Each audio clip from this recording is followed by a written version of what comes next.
Just want to tell you both good luck. We're all counting on you.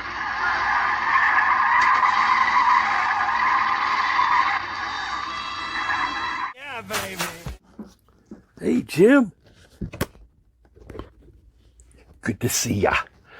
Well, as you can see, I'm in the garage again. We're going to do something completely different today. I'm going to work on a 2011 Hyundai Santa Fe. If you have a Hyundai, and I know you don't, Jim, but somebody else that does might watch this. So if you have a Hyundai that you suddenly get in it and it just goes click, bzzz, I'll show you the sound in a sec when we get out there. It's a well-known Hyundai failure. There's a little fork thing that actuates the starter motor that shoves it. It's the part of the solenoid. But this little fork piece that actually shoves the motor in so the teeth can grip, it's plastic and they eventually break. So I'm going to try and rebuild the one that I'm going to pull off of this one, but just to make it quick so I can just get the job over with and have Sean, it's his Hyundai, and he would like to drive it again sooner than later. So I'm going to put a brand new starter motor in for him. Let's get started. And you might notice the beautiful Mercedes is back in here. It is Friday late afternoon, and I have to have the conductor plate out of the car and disassembled and cleaned and have the part that I need to send ready to go by Monday morning. So this weekend, or I'm sorry, by Tuesday morning. So this weekend, I'm going to be doing this Mercedes. That'll be in a different video though. Digging in that transmission again. Anyway, this is the vehicle in question. Pretty nice car. It's very dirty in here. So I think the first order of business is going to be do a quick degrease and clean up of this whole engine compartment so I don't get quite as dirty. And the starter is way down in there. Some people go in from the top, some people go in from the bottom. Some people do both. The factory repair manual, I've never done this job before, but the factory repair manual suggests going in from the top and removing even the throttle body and the intake manifold. So I'm hoping we can avoid doing that. But let me show you what the symptom is before we fix it. This is what it sounds like when you try to start the car.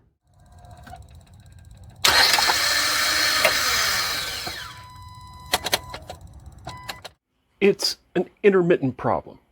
I was able to get the car to start, so I could bring it up here in the driveway, which is much better than out in the street. I was going to use the back of my truck as a workbench, so now I'm actually in here where all the other junk and nowhere to put anything is right close at hand. Got to clean the engine compartment.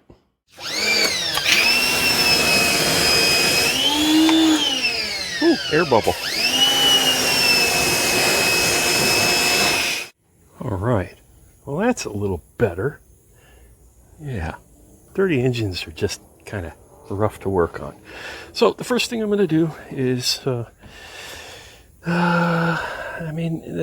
instructions in the shop manuals say that you have to take all of this stuff out, and including the battery and the battery pan and the throttle body, and disconnect some of the radiator hoses, all that kind of crazy nonsense. And I just don't see that being the case. I'm hoping not.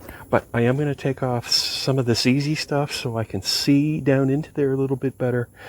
And then I'm going to take the pan off on the bottom. I'm going to put it up, the front end up on jack stands, and then take the pan off on the bottom, and then be able to maybe see from both sides. I think we're going to go for it from top and bottom, and that way we can avoid taking out a lot of this stuff. But since I've never done this before and I don't really know what I'm doing, we'll just have to see. So I am going to start by removing this air box. So I've unclipped the two clips at the top. There are two more down below on the back that I've also unclipped. And next this whole pipe here connects down to the throttle body. So, right, yeah, I don't know if you can quite see it, but right there we go. That guy right there, it's a clamp. So I'm going to loosen that so I can take this whole assembly out that attaches to the top here in one piece. Now I'm going to also have to disconnect this hose here. It looks like another one here. And that way I can lift this whole thing out. And then we have our air filter inside there. And then I'm going to take this piece off. I'm not sure without looking yet, but definitely these three that look like some sort of little screw-in type rivets. There's probably something else in the back there. So let me get that stuff off. Okay, I have it pulled off. You can see down here, it just slid off of the end of the throttle body. And I removed these two hoses. They came off pretty easy. So then this whole thing is going to lift out. And then one of the first things I'm going to do here is, there we go. Nice. Ooh. So one of the first things I'm going to do here, as you just saw, I spilled a little moisture. I'm going to take a clean shop towel, or a shop rag, perfectly clean, or probably like one of these guys, and I'm going to put it in my throttle body, sticking out so it's easy to see so I don't forget it, but that way it'll keep me from possibly dropping something else inside there, because this leads right into the engine. So if you get something in there and then you start the engine up later, it's going to suck it right into you don't want anything to get in there. So I'm going to take a shop cloth, wad it up, and stick it, just sealing up the front here a little bit, and that'll help. So next it's going to be these guys. These guys, they're diabolical. If you look, they look just like a Phillips screw. But if you turn the screw, nothing happens. It's a rivet. So they just trick you and make you think it's a screw, but really you just have to pry the centerpiece up a little bit like that. Don't pull it all the way out. Just pry it up enough and it'll slip right out. Yeah, I got those guys out. Put them in a little tub. You got to keep everything sorted. And then way down here, let me change there we go. Right down there is a bolt we have to pull out, and that way then we'll be able to pull this whole air box out. And I just found another one, of course, right here. And now, so far everything we've done are 10 millimeter. All of them, even the clamp on the throttle body was a 10 millimeter. And there actually was even another one right down here. So I already pulled that one out, obviously. The box is out. Next thing I'm going to do is I'm going to disconnect the battery and remove it. And when you're doing batteries, always disconnect the negative side first. Reason is, if you start messing around with the positive side with a wrench or something and you touch anything else on the car, it'll turn into an arc welder. It's really scary. So if you disconnect the negative side first, that won't happen to you when you're working on the positive side. So let me pull this battery out. Okay, so to take the battery out, you see I've got the cables unhooked. Down here, right down there, there's a 12 millimeter.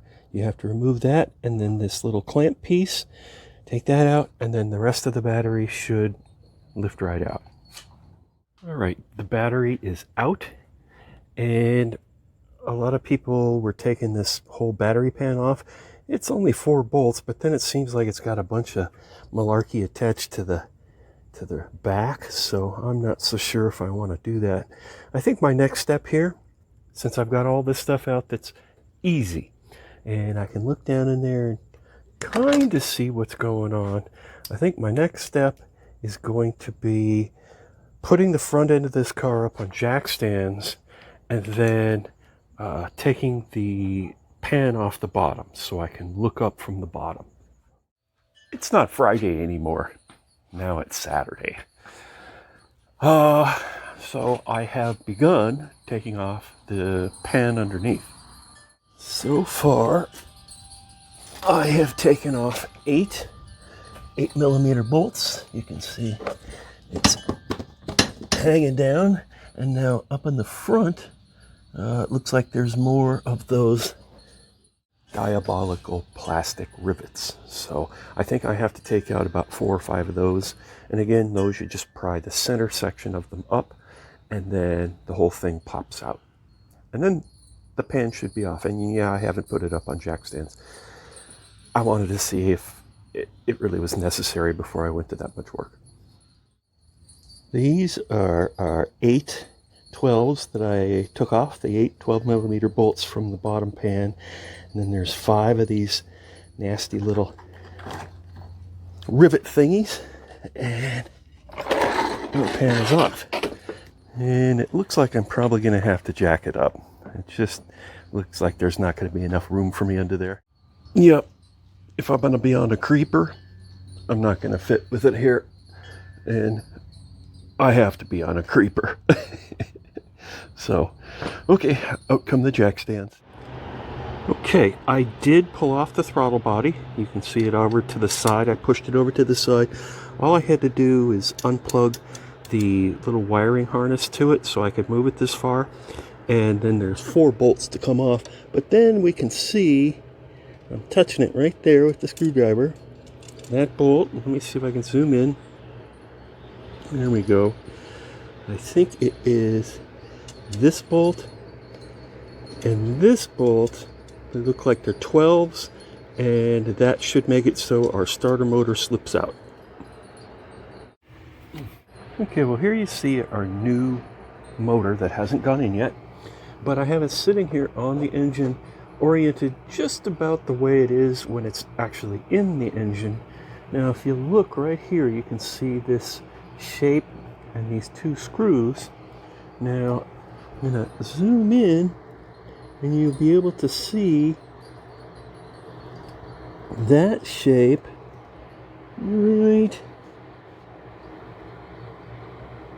there. I'm lighting it up. So that is our old starter. I've got the bolts out, so now it should slide out, and then we can unhook the electrical. Slid out no problem. I just gave it a little push and it popped right out. I was able to get it to back up enough to clear, where now I've got the nose of it sticking up, so I'm going to go underneath. I also wanted to remind you that the bolts that hold, the 2 bolts that actually hold the starter motor in, I said they look like 12s. I was wrong. They're 14s. Just those 2 so far. Oh boy, okay, I couldn't get to it from the bottom to get the wires off. So I fooled around with it and got it all where I can get to it from up top. Let me show you. Okay, so this is our new one. This is our old one down here. And you can see positioned in a way where I can get to the connectors. There's this little plug that I just pulled out. It's got a little clip on the side, and then you have to undo these 2 nuts. This one looks like the ground, and that's the hot side, I'm guessing. So I'm going to take those 2 nuts off, and then I'll be able to lift this out right through here. And it takes a lot of messing around with it to get it to fit through all of the hoses and everything that are down there. So it's not, this is not that easy of a job. It's not like the old days where have an old Mustang or an old Chevelle or something, and you go underneath and starter motor's sticking out, and it's real easy, and 2 bolts, 4 bolts, done. You could do a starter motor in 10 minutes. Yeah, not this car, but that's okay. It's still kind of fun. So I'm going to undo the wiring and start hooking up the new one. As it turns out, and here you see our old one, you don't have to take off this one. That one's just the wire that goes over to the motor itself. So you only have to take out this plug and this one here, and it was a 13mm. So it's out. Kind of clunks around. That's not good. We'll take that apart. It doesn't make any noise. We'll take this one apart and see what it looks like inside another day. But for now we're going to start putting this back in and hope that it goes easily, because it's kind of hot out here.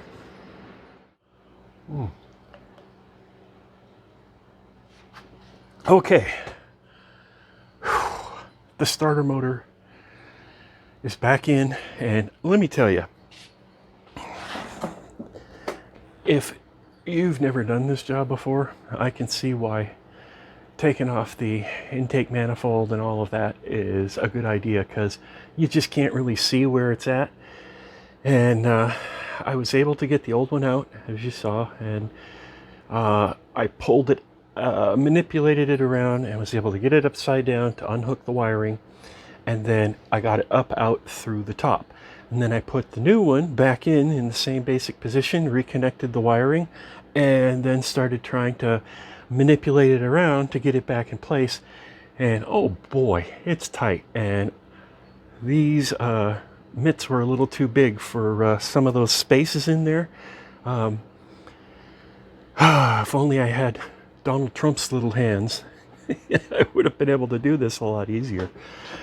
Anyway, I had to go and get my beautiful wife Shannon to come out and start the bolts from the top, the 2 bolts from the top, the long ones that go into the starter itself, because I couldn't keep it in position. And then so I had to be underneath the car futzing around with it, with my arm barely fitting through this opening, to get it held up into position where she could finally get the bolts to start. So thank you, honey. And I got the bolts in, got them torqued down, and now I'm just going to start putting it back together. Okay, so you can see the 2 starter bolts back in place right there, and there's our new starter in place. So, well, I'm taking a wee bit of a break here, and then I'm going to put it all back together, and hopefully the next clip, it'll just be me doing the first test start, and it's starting and working. That's what I'm hoping. Cross your fingers. Okay, I got the top end back together. Everything's in. We're still up on jack stands, and I haven't put the bottom pan in yet. But let's see. Oh, here we go.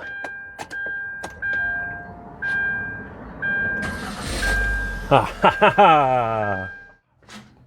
That's what I'm talking about. Okay, well, there we have it.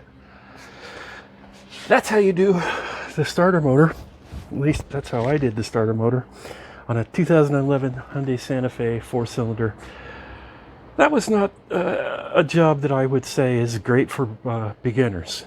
Everything about it's real easy until you actually get to where the starter motor is. And then it gets kind of tricky trying to get that thing out, and then the new one back in and lined up. And then again, everything else is super easy. I got it all back together in just like 10 minutes. So, but the starter motor part itself, that one was a little iffy. So, but we got it done, just like usual. And probably not today, probably tomorrow, almost for sure tomorrow. Taking apart the transmission on the Mercedes. Bet you can't wait. Thanks for watching. What makes the muskrat god his musk? What makes the Sphinx the seventh wonder? Courage. What makes the dawn